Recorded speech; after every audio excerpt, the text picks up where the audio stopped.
Well, hi again, everybody, and welcome back to another episode of 100 Yards of Football. This is our college football show, and we are going to feature the playoff today. But before we do, we're going to look at last week's performances and talk a little bit about this before we talk about the actual. This is where it gets the money starts to matter, where the rubber meets the road, where things start to get a little more nervous, in my opinion. The first round bye teams get a chance to play. And we're going to talk about that. I'm Harper LaBelle, along with our producer, engineer, and co-host, Logan Landers, and also joining us today. Last week he was out. He was visiting family. He was visiting friends. He was talking about his Tennessee Vols. He's Vincent Turner. And Vincent, your thoughts about last week's games? There was so much football going on.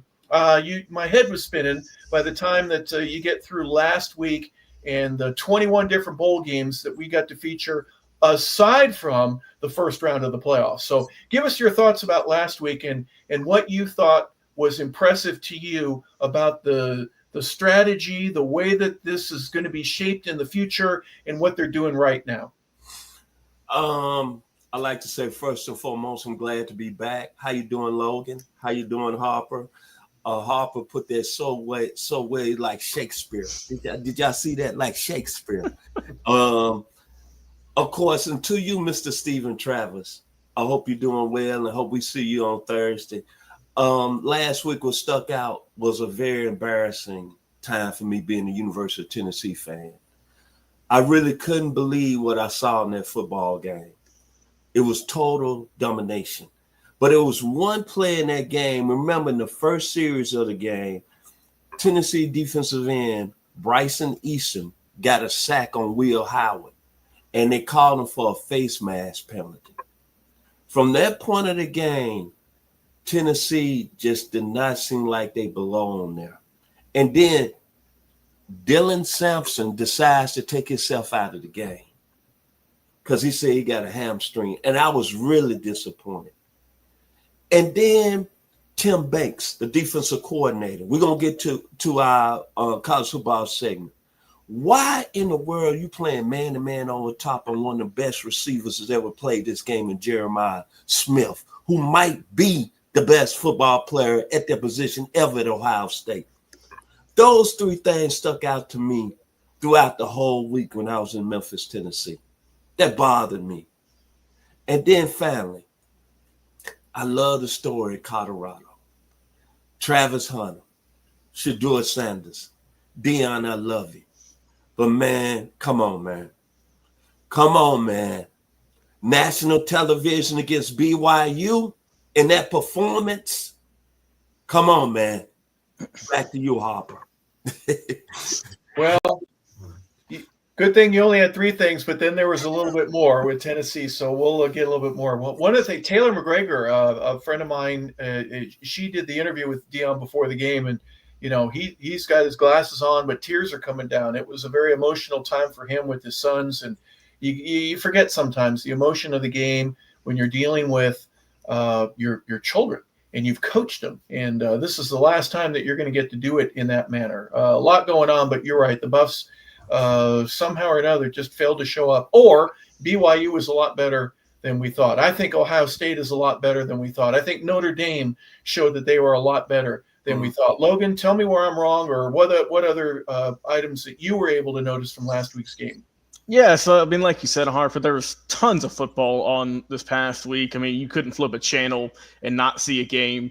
I watched a couple of other games throughout the week. I saw Toledo taking on Pittsburgh in a 6 overtime just bonanza that went on, 48-46. Toledo got the win in that one. That was always fun to watch when games go that long.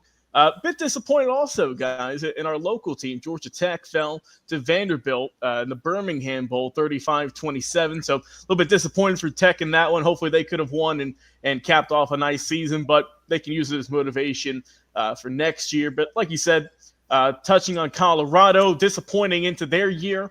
Like you said, guys, a lot of hype around them. BYU is a good football team. We're not saying they're not. They were ranked higher, honestly, but everyone was talking about Colorado with Shedeur wearing the special cleats, saying, "Oh, I'm gonna wear these New York Giant colored cleats because we all know where I'm going." Well, that has changed. It might seem after the NFL this past week, but like you said, the pregame interview with Dion was really neat to watch. Also, too, want to give a shout out to Navy beating Oklahoma in the Armed Forces Bowl 21-20. Great game for that. That's it.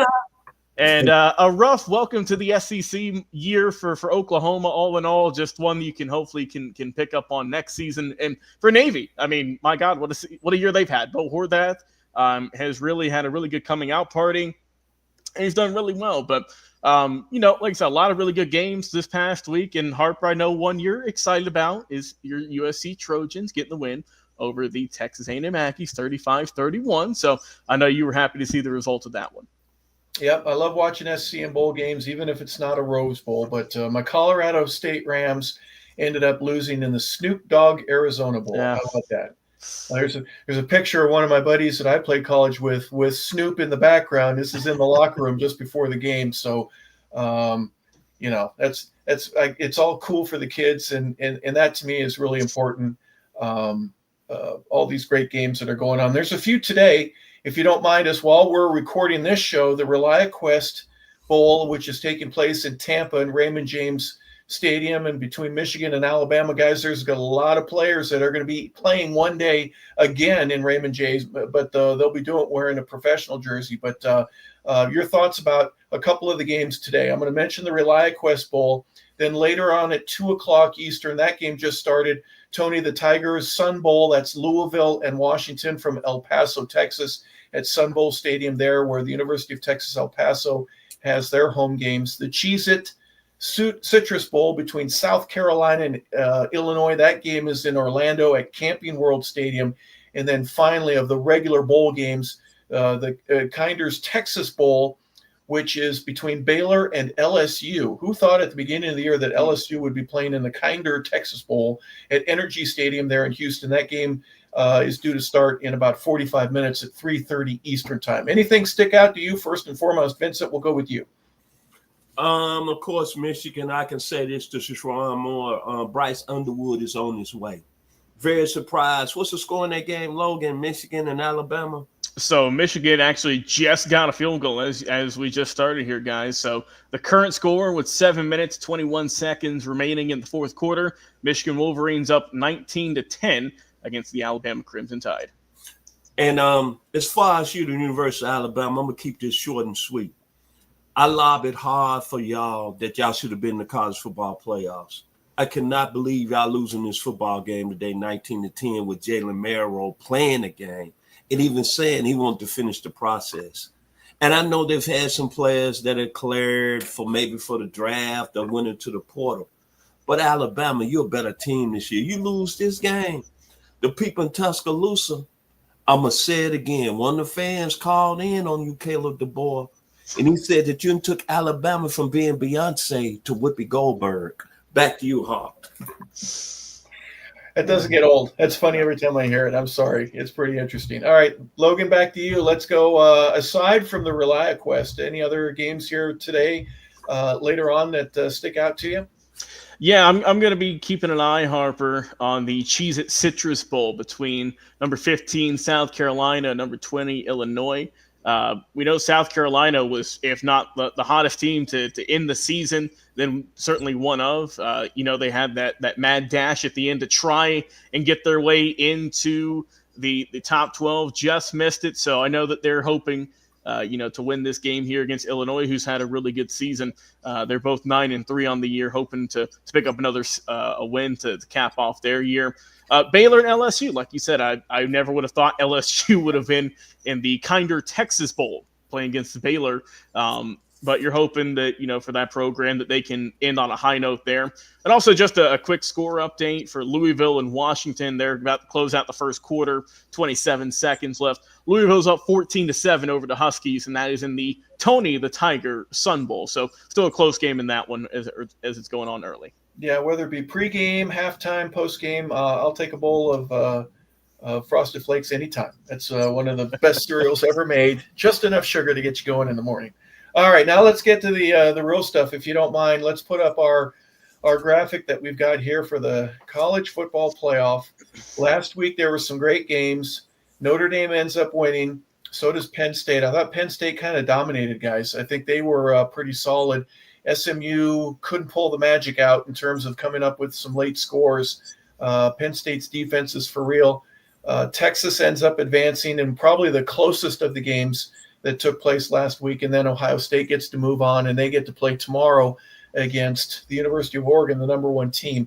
So let's go to tonight's game in specific. The Verbo Fiesta Bowl, which starts at 7:30. It's got number 6 ranked Penn State against Boise State. The over-under is 11 right now. Penn State's favored by 11. Logan, let me begin with you. Is that a fair number? And the over-under, is 52.5. It seems like both schools are expected to score a lot of points. You've got what I would consider to be a very good passing game with Penn State going against the amazing running game in Ashton Genty there with Boise State. What are your thoughts here going into this game tonight? Yeah, this is going to be, I think, a solid matchup here. And obviously, like you mentioned at the end there, Harper, all eyes are going to be on Ashton Genty and what he can do for this Boise State team. If he can do basically what he's done all year, and that's be one of the best players in the country, best running back in the country. And, I mean, look, we all know what he did on the year, all the yards he put up, all the touchdowns he scored. And if Penn State wants to win this bowl game, pretty simple. You shut him down. That's a big factor in Boise State's offense. No disrespect to Maddox Madsen, their quarterback, who's had a really solid season also, 22 touchdowns, only 3 picks. But everyone has it circled in highlighter, in red ink. It's Ashton Genty. That's your go-to guy. And for Penn State, I mean, look, Penn State had an impressive win over the SMU Mustangs, like you said, to start off the college football playoffs, 38-10 in a dominating fashion, you can say. But, I mean, like I said, they looked really sharp. They had a really big second quarter where they scored 21 points. So we know with Penn State they can score points in bunches. And if they can do that, I think that they have a really good shot at beating Boise State this upcoming week, or today, actually. And I think this is going to be a lot closer game than we saw in weeks past against SMU. But I will go, for me, I'll go with Penn State and James Franklin. I'll go with the hot hand. I'll go with them advancing on into the next round. I think it's going to be a close game, but I think Penn State as a team, I like them just a little bit better. Vincent, my thought here is, okay, I know if I'm Boise State that they're going to load the box to try to stop the run. They're a little bit bigger than we are. They've got more 4-star and 5-star guys than we've got. But Boise's got a history of saying, we'll slay Goliath any place, anytime. We've done it in the past, and we certainly have the ability to do that now. I think if you give my offensive linemen a couple of extra really weeks to heal up, to get in the weight room, to get a little bit stronger, I like that. But if you're going to put an extra guy in the box, one thing that people don't talk about, Vincent, is the outside receivers at Boise. They got some fast guys, and Maddox Madsen, that dude can throw it. And look at his numbers. You just gave a portion of it. But one of the things that impresses me is 22 touchdowns, only 3 interceptions, but throwing, he's only been sacked 10 times. This guy knows how to avoid the rush and get the ball. He has 2,714 yards. That is amazing to me when you stop to consider they got the number 5 rushing number in the country. So, Vincent, how do you stop the Boise offense if you load up an extra guy in the box to try to stop the run game? Oh, wait. You stole my thunder. Uh-oh. You stole my thunder. Because we know Ashton Genty is a special player. Like O.J. Simpson was for USC when he carried them to a national championship. Like Tony Dorsett when he was at Pitt. Earl Campbell carried Texas, but he didn't get the golden ring. Joe Montana stopped that in the Cotton Bowl. But when I was doing my research last night, I said the key of the game is what you just said, Hawk. They got to make plays in the passing game. And Maddox Madsen has got to play cool and make plays. Cam Kemper, the receiver, is a very special football player. He is, yep. Do not estimate the young man. I'm going to talk about Mr. Madison. Think about this. He beat out Malachi Nelson, who transferred from USC. That was a 5-star. Held him off. I love the hometown he's from, American Fork, Utah. Only 2 offers, New Mexico and Boise State. And Spencer Dallison, the head coach, said, I'm going to go with this young man. And all he's done is win. I'm going to tell you something, Penn State. Last week, They beat SMU 38-10. I get that. They had over 160 yards rushing. But I was bragging about Kevin Jennings from SMU. Remember, I was talking about South Oak Cliff? He threw 2 pick sixes in that game that really changed the football game. Let's get real here. Yep. SMU moved the ball on them, yep. on Penn State defense, but Kevin Jennings threw 2 pick sixes. They got in trouble early, didn't they? Man. I guarantee you, with about 40,000 fans coming down from Boise, Idaho with that blue turf, you can go on YouTube right now. They taking over Phoenix. Maddox Madison ain't going to do that. So I'm telling you right now, Penn State, you got a great offense. You got a great running game. James Franklin, you got lucky last week, bro. You got lucky. Kevin Jennings again threw 2 pick sixes. This young man on the center that Mr. LaBelle just mentioned, we talking about Mr. Matson is not going to do that. You can stack the box all you want to shut down the young man that finished second in the Heisman Trophy. But I think the key to the game, if Mr. Madison makes some plays in the passing game, I think Boise is going to move on, and I'm taking the Broncos because they got 40,000 in Phoenix. Back to you, Harper. Small takeover there, huh? Small takeover. Let me look at this number to make sure I got it right. Penn State surrendered 176 yards rushing against Ohio State and 189 to USC. So they are not a shutdown defensive front seven against the run game. If they don't bring an 8th guy in the box, it'll be interesting to see how Ashton Gente makes it happen. I think he's got a huge chip on his shoulder from finishing second. I know he said in a comment that he had after the voting, he goes, "I thought I should have won it." That's being as candid and honest as you can be. By the way, Maddox Madsen is named after Greg Maddox. His father was a huge baseball fan and was a baseball player, and Maddox is a pretty good baseball player at the high school level. So just interesting little sidebar. They're 77th in the nation passing. They're 5th rushing. They're 3rd in scoring. So Boise State can put the ball in the end zone and across it. Defensively, they give up 21.9 per game. That's 32nd in the nation.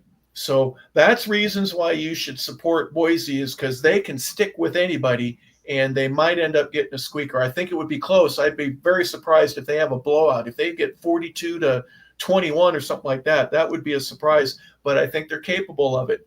I don't know. Penn State, though, let's be honest, guys, they're amazing. Studs everywhere. The biggest number that I was seeing that just sticks off the chart is 15.9. That's the amount of points that they give up. So something's going to give here.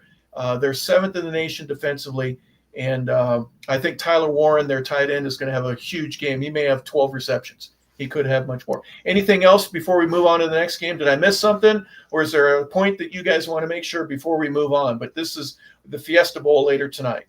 I have a major stat, if I can please state. Remember when Boise State played Oregon the second game? Oregon is the number 1 ranked team, right? Ashton Gente put 192 on them on 25 carries and averaged 7 yards a pop, and he had a 70-yard touchdown in that game. So that should tell you he's a very patient guy. Penn State might stop him early. They might stop him all the way up to the 4th quarter, but he can break off a long one and change the game. Thank you. Well, Oregon has the number 7 scoring offense, and we'll get to them in just a second. But it should be a fantastic game. I look forward to it. It's one of those ones where you could be biting your nails in doing so the entire game. Let's move on to tomorrow's games. The Chick-fil-A Peach Bowl here in Atlanta. That's going to kick it off. It'll be on ESPN. We're talking about Arizona State, guys. Who would have thought at the beginning of the year that Arizona State, who had just moved into a new conference, would end up winning it and getting a chance to have a first-round bye in the college football playoff? Logan, let's first start with you. Texas is coming off a big win after a disappointing SEC championship game. I think they got everything back on track, and watch out for that Longhorn defense. Yeah, I mean, look, coming into the playoffs, as you mentioned, Harper, Texas had that loss in the SEC championship game where people were kind of questioning, saying, oh, are they pretenders? You know, are they a legit team? Hell, why don't they switch quarterbacks? That's been talk all season long, right? We need to have Arch Manning in there and not Quinn Ewers. Well, if you saw the game, 38-24 against a really good Clemson Tigers team, let's not forget that. They were absolutely red hot in the year, won the ACC championship. But Quinn Ewers, decent performance, right? 202 yards, but 17-24, like the efficiency. But the way that they won that game wasn't through the air. It was on the ground. It was their running game. I mean, 292 yards as a team. Jadon Blue, 146, and then Weisner behind him with 110. That's hard to stop. I don't care what defense you have out there. That's a recipe for disaster. So if you're Arizona State, good luck, because that is going to be tough to match. And look, what I like about Arizona State is that, God, they're confident. I don't know if you could say it's cockiness or if they really believe in themselves like that. We've seen in the past some teams that you could say were underdogs come out and say a lot of stuff, and they end up either winning or they end up losing. And, well, it just kind of depends on which side of the coin you're on. But the offensive firepower for the Sun Devils and Cam Scatterbo, their running back, he said, "There's no one out there that can stop me." That's a direct quote from him that he said this Monday. So he's feeling good.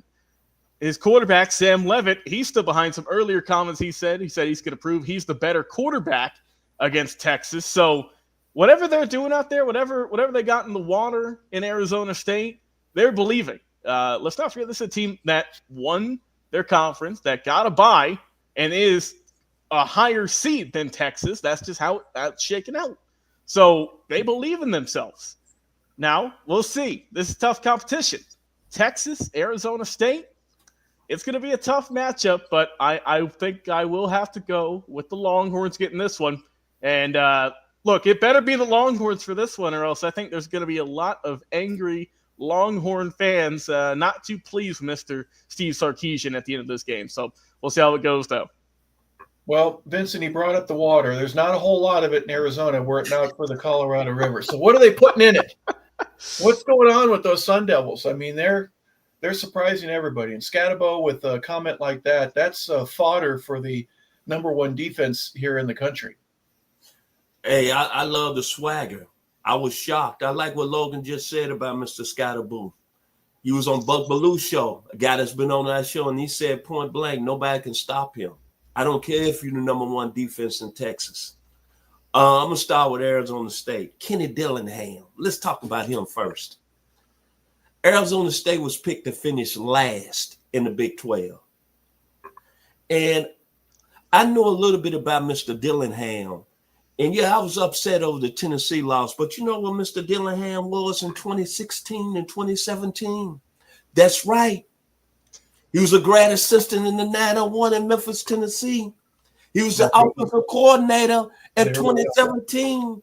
And I'm behind him. He's like family. And he was picked to finish last. And think about this. He got two players, his best players on offense. They talking smack. They confident. Sam Levitt went to Michigan State. Didn't work out, but he's from Oregon, West Lynn. That's that water in Oregon from the same high school as Elijah Molden, who's playing with the LA Chargers right now. Peyton Pritchard, NBA ring with the Celtics. Cade McNown, he's from the same high school. And think about, they got Hines Ward as their receivers coach. Go Dogs in the house. And they playing in Atlanta. And I'm going to tell you something. This is not like I want to say a team that does a lot of tricks. They play physical football. They come at you. And Mr. Dillingham, at 35 years old, said, we belong here. Let's go back a couple of weeks ago. Look at the film against Iowa State. Convincing. No answers need to be said. Arizona State proved that they deserve to be here. And it was picked to be the last team in the Big 12. And so they on this stage. And Killing Dillingham, man, I'm riding with you in the Sun Devils. I'm going to go and get it out there. You know I got to roll with you. And they got an NFL receiver in Jordan Tyson that Hines Ward said, I know it's a lot of receivers in the country, but Hines Ward said he's the best receiver in the country. Now to Texas. You're right, Mr. Logan Landis. Sarkisian, the pressure's on you to win this football game. You got the number one defense. You had almost 292 yards against Clemson. Jalen Blue had over 146, 10 carries, averaging almost 10 yards a carry, had a 77-yard touchdown run. But I'm going to tell you this about Texas. See, Dabo Swinney, you let me down. Y'all gave up that much yards. You going to tell me Kevin Banks made that much difference in the game, him coming back? But I don't think that's going to happen against Arizona State. Y'all better be ready to come play over there in Mercedes-Benz at 1 o'clock tomorrow. Kenny Dillingham, he changed that mess what Herm Edwards did in Arizona State. Look at me now. I love the Sun Devils. Danny White is coming through them doors. John Jefferson, Jake Plummer. Back to you, Hopper. Reggie Jackson. There you go. Sal Bando. Let me make a clarification. I said that Texas had the number one defense in the country. They're number one defense in the SEC. They're number two in the country. Okay. It depends on the stats that you're looking at. I always look at the points per game, and it's 13.3 is Texas. So they're number two. The number one is Ohio State. So we'll talk about them in just a second. One of the things I wanted to add, guys, to what we're doing, I look at recruiting, and Texas this early in December on signing day, 2 5-stars, 18 4-stars, and 5 3-stars is who they picked up. Arizona State had 1 4-star and 19 3-stars. Not a single 5-star on their roster. Boise had not a 4-star on their roster. 21 guys signed with them, not a single one. Very interesting. There are 16 4-star guys that were signed by Penn State. So Penn State had a very good recruiting class that comes out of this. And that's one of the riches of getting to play in games like this. Our next game will be the Rose Bowl. And who would have thought that 2 teams from the same conference are going to be playing each other out in California and have to go such a distance? But Oregon coming from the Pac-12, this should be like a traditional Rose Bowl, but everything's different. Are you confused? Are you okay with the rankings and the way that the seeding took place to where Oregon and Ohio State end up playing each other this early? When you've got 4 teams from the same conference, I guess it's going to happen at some point. I'm not criticizing as much, but when you get the number 8 team in Ohio State, which I think is a little low, going against the number 1 team, this should be a battle royale. Logan, we'll start with you with the Ohio State and Oregon Rose Bowl. Yeah, I mean, we get a continuation, right, of what we saw earlier in the season between these 2 teams. And we know the classic they had to start the year, and now here it comes one more time, but this one means just a little bit more because this one's this one's win or go home. If you win, you keep moving on. If you lose, well, see you later. That is your season. As for the scheduling and as for the seeding, I mean, look, there are going to be debates about that for years and years to come.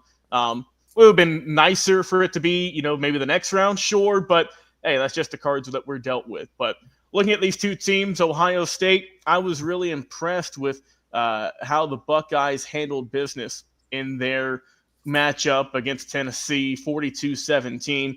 But I will say this, I didn't expect Will Howard to put on the performance he did. I know he's had some fair criticism throughout the year in terms of just, numbers wise and whatnot, but he proved that, when the lights get brighter, he has shown up over 300 yards passing, very efficient, 24 of 29, 2 touchdowns, just 1 pick. So I was really impressed with his level of play, and the defense also, like you said, they got the job done, limited the Tennessee offense to only 17 points in the ball game. They just couldn't find an answer for them. So a big win for Ohio State. And if you're Oregon, you're rested, you're ready to take these guys on one more time. We know all the talent on that Oregon Ducks team. Dylan Gabriel, of course, leading the helm, and all the tremendous other offensive weapons, the great players on defense, the great coaching as well with Dan Lanning. So I'm looking forward to this one. This might be one of the best games of just the entire playoffs with this one here, because we get to see another shootout between these 2. And this is a toss-up, right? You can flip a coin 100 times. It'll go 50-50 with who you think could win this one. But two really well-respected coaches, teams, and we get to see it one more time this year before a lot of these guys head off to the NFL. So I'm looking forward to seeing how this game's going to go, and it's going to be an absolute barn burner, I think. Yeah, a close game when they played in Oregon earlier, and this is a 2.5-point betting line for right now, where it stands for the game tomorrow. One of the things that impressed me, Vincent, is Ohio State's ability to run. I love their offensive line. They're big, they're massive, they're athletic. They've got guys that are going to be playing on Sundays. But Quinshon Judkins has 839 yards, and Travion Henderson has 831, just 8 yards difference between the two of them, with about a 40 difference in the carries, 10 touchdowns and 8 touchdowns respectively. We talked about Ashton Gente in Boise State's run game. You better be big up front to go against the Buckeyes. I'm going to say this. I wouldn't be surprised that the winner of this game wins it all. These are two teams clearly are the two best teams in the college football playoffs. I'm mad at the committee because obviously it shows, again, somebody over there don't know what they're doing to schedule this game. But when you start with Ohio State, I'm going to say the confidence is back. Chris Carter, A.J. Hawk, Kirk Herbstreit, Jack Tatum, Rex Curran, they're coming back through that door now. In Ohio State, I did something last night at 2 o'clock in the morning, and I see why everybody be railing on Ryan Day. Now, they lost their offensive tackle, who's an NFL prospect first round, in Josh Simmons. But out of their 22 starters to start the season, 11 of them are among the top 60 players in the 2025 NFL draft. And the two gentlemen that are their best players, Caleb Downs, you know about him, Hawk. He is rated the third best player in the 2026 draft. And Jeremiah Smith, the freshman sensational, is the number 2 player in the 2027 draft. Logan, you brought up a good point. If Will Howard plays like he did against Tennessee, there's nobody left in the playoffs that's going to play with Ohio State. I don't care how good Oregon shows up tomorrow night. That is a football team that's strengths on both sides of the ball. As I told you, before the season with their depth chart, they got 11 players right now that's rated among the 60 top 25 players in the NFL draft. So all I'm saying is, Buckeye Nation, you know they're going to want to kind of take care of their business. You know they're going to want a little revenge. And right now, with all the smoke that's been coming down on Ryan Day, and for them, what they did against Tennessee, that kind of used that smoke. And Shannon Sharp, I know you came out and you kind of got mad at Kirk Herbstreit and Chris Fowler. But, brother, you was the one that brought the smoke about Ryan Day in Ohio State. And talking about keep your name out of people's mouths. Well, I'm going to tell you this. It's a little guy here in Memphis. I mean, not in Memphis. I'm sorry, Douglasville, Georgia. I want you to bring that smoke. I want you to say that, hey, I'm an NFL Hall of Famer, because I'm going to tell you what. Before you, there was John Mackey. Before you, there was Charlie Sanders. Now to the Oregon Ducks. It's about how Hawaii 5-0, Dylan Gabriel, brother. Big-time players playing big-time games. You have an outstanding game, Mr. Gabriel. Your draft status goes up. Like Mr. Hopper LaBelle said, them zeros increase. It's money time. Jordan James, very good running back. Evan Stewart, very good NFL prospect. Taz Johnson, another NFL prospect. And we've done Jordan Burch today on our NFL draft prospect special today. And Dan Lanning, man, you surprised me. When you took the job from Georgia, I didn't know whether or not you can really do your thing out there in Oregon. But I should not have been surprised. Because Mr. Lanning, you're another one I got to give love to. I got to consider you my homeboy because you was on that staff at the University of Memphis in 2016 with Kenny Dillingham. Don't hate. Back to you, Mr. Hopper LaBelle. Don't hate today. Still in the house. Hey, Phil Knight wants a championship, and he is willing to spend whatever he needs to get one for his team. And their recruiting has been absolutely phenomenal. They got 3 5-star kids this year. They got 15 4-stars. They got 3 3-stars. Some of the best players in the country want to go to Oregon. It's a smaller environment. There's a little river that separates the university between the athletic side, where all the fields are, and where the brunt of the student body and the buildings are. But it's an amazing campus, and ever since Marcus Mariota was there, when they played for a national championship against Auburn that very first time, there's been a hunger there, and they've just gotten good and keep getting better and building off of it. Great players that are there. You mentioned a few that will be playing on Sunday. The running game is amazing. So Oregon and Ohio State, this is going to be a barn burner, in my opinion. And you're right. You may see the national championship trophy being handed to the winner of this game in a couple of weeks. They're that good. All right, final game. That's the Rose Bowl, by the way. It's presented by Prudential. It's at 5 o'clock Eastern. The over-under is 53.5. And now you go to the All-State Sugar Bowl, the last game for tomorrow at 8:45. It's a late kickoff.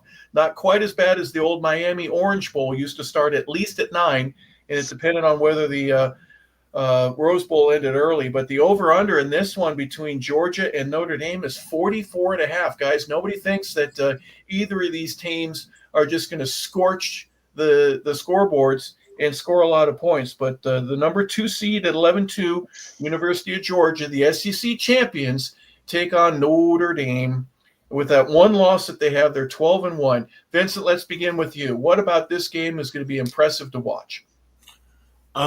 Start with Georgia. Go Dogs. Gunnar Stockton is going to be Cardale Jones too. Remember when JT Barrett got hurt back in 2015 and Cardale Jones had to come on and he took Ohio State to the national championship? We might see the same scenario. The one stat that stuck out to me that really I think Georgia's going to correct tomorrow night, because the offensive line for the first time is going to be healthy this season. Georgia was 15th out of 16th in rushing in the SEC. Now think about that stat right there, gentlemen. And they still ended up as the number 2 seed in the college football playoffs. And their quarterback Carson Beck is declared for the NFL draft. But I think looking over it, I said that maybe Georgia will take a step back with Gunnar Stockton. But when I look at it, Gunnar Stockton is a running threat. So I think Georgia running game is going to be a real huge key to this football game tomorrow. And Georgia runs the football, they're going to beat Notre Dame. Not a Notre Dame. They beat Indiana. Was they all that impressive? They had one play in that game. Mr. Jeremiah Love went for 94 yards. But what did he do after that? He only had 108 yards rushing. He only had 14 more yards in the game. Riley Leonard's stats weren't that really great, but 201 yards and 1 touchdown. But I give credit. Notre Dame has got an outstanding defense now. Harold Krause, Jack Kaiser, Xavier Watts, Jordan Clark, Ryan Clark's son is playing good football for him. Al Golden, the defensive coordinator, they're gonna blitz Georgia a lot now. They're gonna be very aggressive on that side of the ball. But see, I'm gonna tell you something about this Notre Dame. So you played Indiana that had transfers and 3 stars. Georgia has got 4 stars and 5 stars. And don't really get fooled by their quarterback. I think he put up some crazy numbers up there in Raven County. He is a good football player. Don't get it twisted today here on 100 Yards Football. And most of all, Mr. Marcus Freeman, Kurt Sagetti, I love you, brother, but your coaching in that game was horrible. You made some terrible coaching decisions. And your quarterback, Curtis Rourke, could not move in the pocket. He was a statue. Gunnar Stockton, not no statue. I'm taking the Dogs. And before I give it back to you, Harper, I'd like to know between you and Mr. Logan Landers, what y'all think the rating's going to be on TV here in the local Atlanta market? What are the ratings going to be? I bet you every damn dog going to be watching that game. Well, I'll start by saying there's probably going to be 3 people that are not watching the game. Everyone else is going to have that on. Maybe 3, and that's just because they're over at their friend's house watching it over there. Okay. Real quick in the stats, I said earlier in the year, I go, if there is a team or a school that is better prepared to have a quarterback go down and get hurt than Texas, You did you say need to that. let me You know. did. Yep. And then guess who? What you want has to depend. The depth that Georgia has, and the players, because of the time off through this nearly a month, that they get back who've been hurt or are dinged up. Their depth is very impressive. They are loaded everywhere, and I'm not sure if Notre Dame is going to be ready for that. We're going to find out. But Logan, let me let you give your comments, of course. But I wanted to make mention of that before we move forward. Go right ahead. So, Vincent, you mentioned Gunnar Stockton in his high school. So he went to Rabun County High School. I got his stats here, and he was impressive. 2021 Georgia Gatorade Football Player of the Year, obviously highly recruited. When you look at his high school stats, he had over 13,000 career passing yards, 177 passing touchdowns, and also 77 rushing touchdowns. So dual threat, and that's to a T right there. If there is an advantage for Georgia against Notre Dame, is there's not a whole lot of film for Gunnar in college. So they know him more than Notre Dame knows him, obviously. There's not a whole lot to study. And Georgia, he's been with their program since he committed there. So they know what he can do. When he came out and played a little bit in the previous game when Carson got hurt, and like I said, he's going into the draft. Best of luck to him there. But you saw that they looked just as good, if not a little bit better, in terms of movement, in terms of getting the ball down the field, in terms of just how they looked on offense. So I'm excited to see how that's going to be. And Vincent, you brought up a good point. He's not a statue back there like Carson Beck is. He can move. He's more nimble. He can move his feet. He can avoid pressure better than Carson could. So I think that is going to be a big factor for them. Also, when you look at this team, is how is the running game going to hold up with the addition now of Gunnar Stockton being able to get a little bit more running game? We've seen some good games overall, from Nate Frazier and Trevor Etienne here and there, right? You'd see some games where they look really sharp, some when they're a little bit more quiet. So I'll be interesting to see that. We know they're talented pass catchers and Arian Smith and Dominic Lovett. They have some really good players out there. And their defense, we know they have a lot of really good players, 36 sacks as a team. Jalon Walker, Chaz Chambliss. They have some solid guys like Malachi Starks, of course, Dan Jackson out there in the dean back. They have a really good lineup. And there hasn't been, if you're a Georgia fan or if you watched any of the games, there's not a whole lot of dominating performances they've had this year. But they've won close games that years past they would have won by 20. This year they're winning by maybe 7 or 10. But to me, that speaks to, and that's where another big factor is, that's the coaching experience. That is Kirby Smart, who's won national championships, who's won SEC championships, and he's been here. He's done that before. That's something that if you're Notre Dame, if you're Marcus Freeman, you don't know this yet. You're not under the bright lights of the college football playoff. So Georgia, they've got the experience factor with their coaching staff. And as for Notre Dame, like you said, Vincent, they beat Indiana last week or in the first round, 27-17. It wasn't a dominating performance. It was honestly kind of if outside of a couple of big plays, not a very exciting game. You mentioned Jeremiah Love had the big run for 99 yards, I believe, from end zone to end zone. That was a big play. But other than that, the running game was pretty much just stop and stall for the Fighting Irish. And Riley Leonard wasn't, super impactful. 200 plus yards, 23 of 32, one touchdown, a 66.7 QBR. So, they beat Indiana, but I think a lot of people expected them to dominate Indiana, and I didn't really see that. I saw a win, obviously, but I didn't see them win by, 35-3 or anything along those lines. So, this is going to be a tough matchup here because, like you said, you don't know how Gunnar Stockton's going to do. And, man, what a way to get thrown into one of the biggest to basically your debut, right, is a college football playoff quarterfinal matchup here against a absolutely unit of a defense at Notre Dame. So this is going to be a very interesting game here at the Sugar Bowl. So I'm going to be looking forward to this one. They're going to be in Louisiana. The fans are going to be going crazy.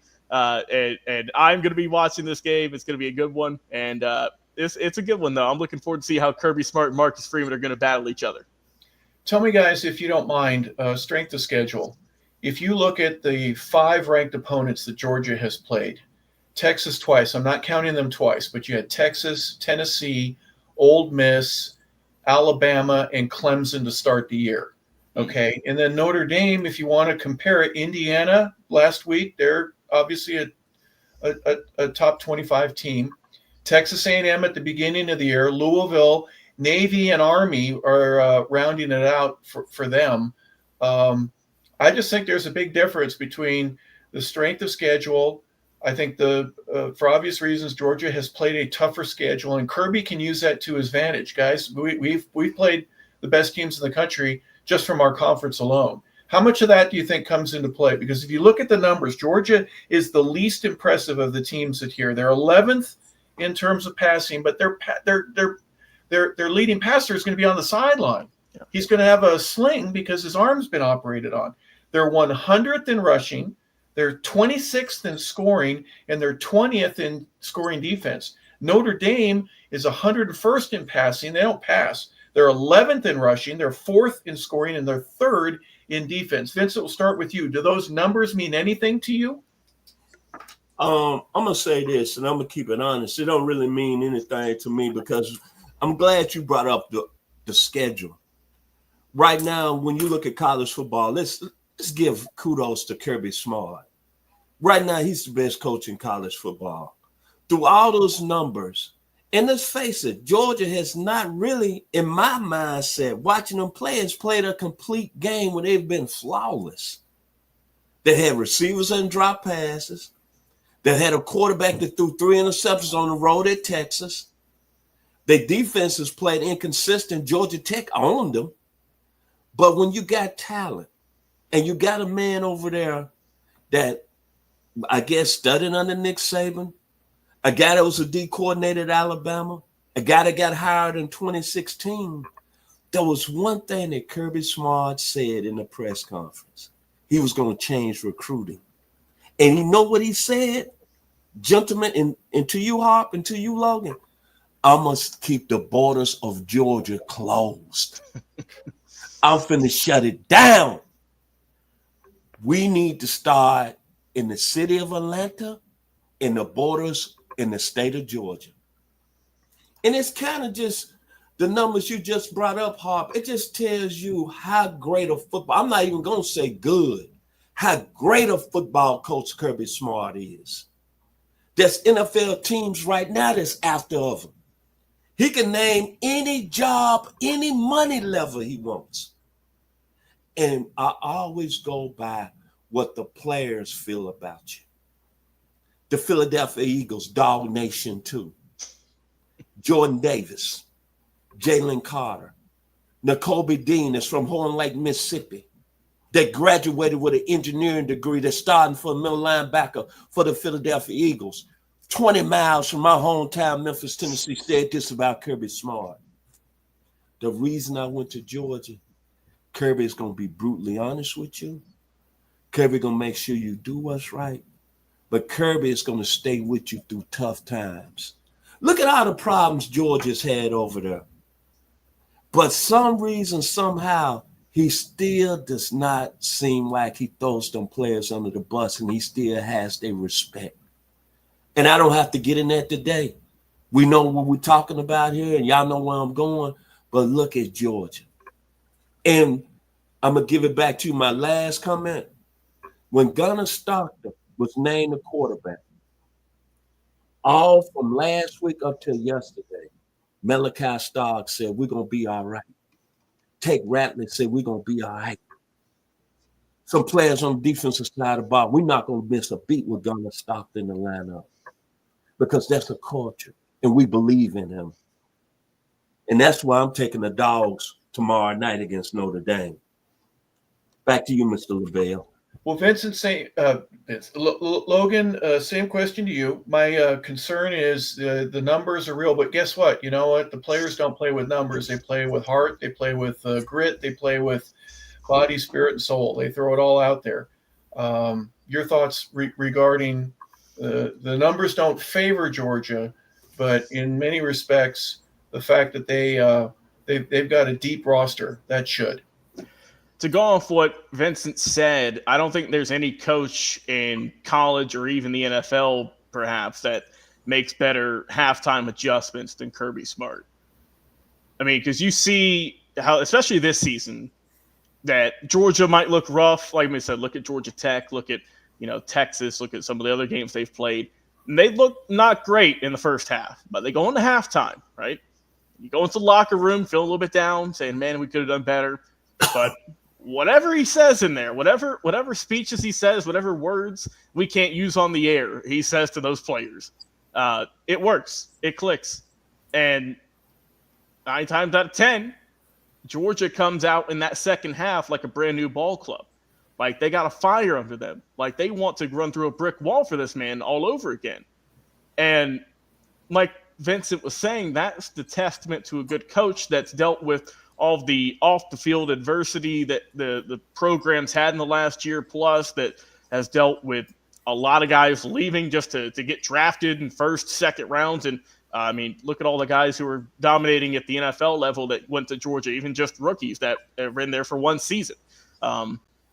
So I think that as a team, this is an absolute unit. This is a very good program. And like you said, Vince, a really good point of they shut off the border with Georgia. You don't see a lot of guys from Atlanta going a whole lot of other places than up to Athens. And that's because they've built they already had a good program, but with Kirby, they've elevated it into a great program, into a prestigious program. That's why they've won SEC championships. That's why they've won national championships. And that's why they're always competing here, really since he's taken over.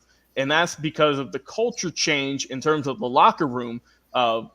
I believe in these guys, all these guys on the field, everyone on the bench. I know that you can do this. It doesn't matter if our starting quarterback goes down, because you know what? We've got a great arm behind him that we believe in him and that he can get the job done. Doesn't matter if it's a wide receiver transfers, if you bring a new one in. All right, it's that next man up mentality that Georgia is so good at, and finding the right pieces to fit their system. And that's how they've done it. And that's especially this year compared to last, because like you said, they haven't had a complete game this year. There's not been a game that they've played against a good opponent where they said, all right, they've dominated in the running game, the passing attack, their defense was tremendous, their special teams couldn't miss. There hasn't been that performance yet, but that's where it all ties back. And my final point, it's the coaching of saying, all right, you might have had a mistake here. Let's correct it so we don't have this mistake in the next drive, in the next quarter. And that's a credit to not just to Coach Smart, but for the rest of the staff there at the University of Georgia and how well they've done.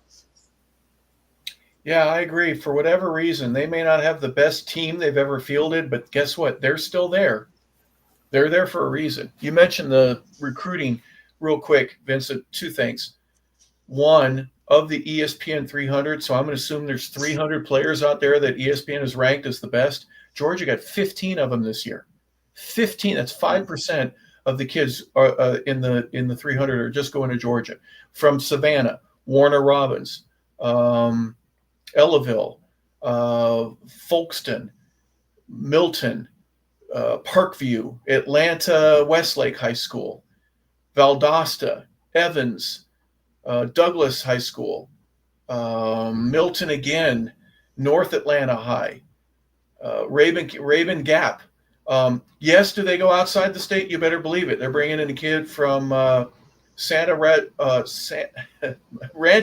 Santa Margarita. I should know that. I'm from out there in California. 6'5", 275-pound defensive lineman as a freshman. How'd you like to have him on your roster? Well, Georgia does.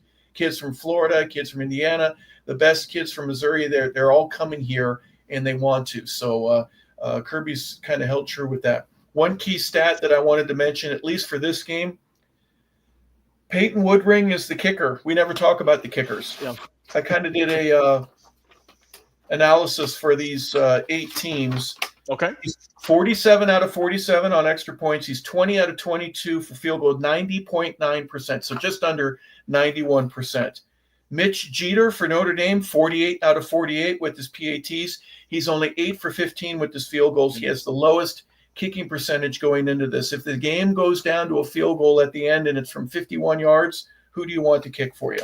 that might be a difference maker to whether you not progress and go forward. Final thoughts, Vincent, before we close out this show.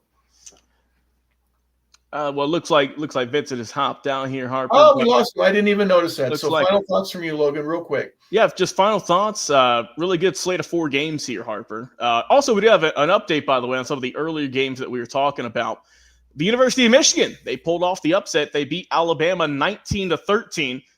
So if you're Kalen DeBoer, hopefully you have a hoodie and some sunglasses, because I don't think the folks in Tuscaloosa are going to say kind words about you, at least for the time being. So they love you in Alabama if you win or tie. Yep. It's just the other result that they're not a huge fan of. But so that's an update on that one. Also, the other game we talked about, Louisville and Washington. Louisville's got the lead, 21-14, approaching halftime in about a minute in that one. So still a close ball game. But I'm excited, Harper, for all 4 of these games taking place here today and in the coming days. A lot of great football is going to be played. Hoping for some tighter results, some better play compared to the opening round where there wasn't really any compelling games. So I think that we're going to get it this week, and boy, oh boy, I'm looking forward to see how all these teams are going to do. Yep. Well, greasy food, honeydew list, and countless other reasons. Make sure you have fresh batteries for your remote control guys and gals. Enjoy the games. Happy New Year to everybody. And between now and the next 24 hours, probably 36, there's going to be some must-see TV if you're a college football fan. So it's a great time to be a part of that. And there'll still be more, unlike in years past where this was really it and the national champion was declared. Well, we still got to wait till the end of the month in January before we get that. But it'll be great. There's 4 more games for you to enjoy. We've gone over all of those, as well as some of the end of the year bowl games that are taking place. So for Logan Landers, our host, co-host and producer and engineer, for Vincent, who we lost through technical difficulties, but we'll get back sometime soon. I'm Harper LaBelle, telling you to enjoy college football at its finest. And thank you for watching 100 Yards of Football. This has been the College Football Show. We appreciate you tuning in. Have a fantastic day, everybody.